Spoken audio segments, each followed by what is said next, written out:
റമദാനിൽ മക്കയിലും മദീനയിലും ലക്ഷോപലക്ഷം ഒരുമിച്ച് കൂടുന്ന രാപ്പകലുകളിലാണ് നമ്മൾ ഇവിടെ സമ്മേളിച്ചിട്ടുള്ളത്. മദീനയിലെ കാരക്കയുടെ മാധുര്യം പോലെ നോമ്പ് തുറക്കാൻ മസ്ജിദിലേക്ക് കൂട്ടിക്കൊണ്ടുപോകുന്ന കുഞ്ഞുമക്കളുടെ സൽക്കാരം പോലെ അവിടുന്ന് നിദ്ര കൊള്ളുന്ന പട്ടണത്തിന്റെ സുഗന്ധം പോലെ അവസാനിക്കാത്ത ലോകകാരുണ്യമേ മുസ്തഫ സല്ലല്ലാഹു അലൈഹി വആലിഹി വഅസ്ഹാബിഹി വസല്ലം. മുറുകെ പിടിക്കാൻ ഒറ്റാലംബമേ ഉള്ളൂ. അള്ളാഹുവിന്റെ തൗഹീദിലേക്ക്, അവന്റെ ഏകത്വത്തിലേക്ക്, അവന്റെ ആലംബത്തിലേക്ക്, അവന്റെ തവക്കുലിലേക്ക് ഒറ്റ ആലംബമേ ഉള്ളൂ. അത് പുണ്യ റസൂലാണ് സല്ലല്ലാഹു അലൈഹി വസല്ലം. ഹെഡ് ഓഫീസ് കിട്ടിയവന് ബ്രാഞ്ച് ഓഫീസുകളുടെ ആവശ്യമില്ല.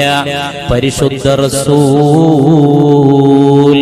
ആസ്ഥാന മന്ദിരമേ മുസ്തഫ മുഹമ്മദ് സല്ലല്ലാഹു അലാ മുഹമ്മദ് സല്ലല്ലാഹു അലൈഹി വസല്ലം.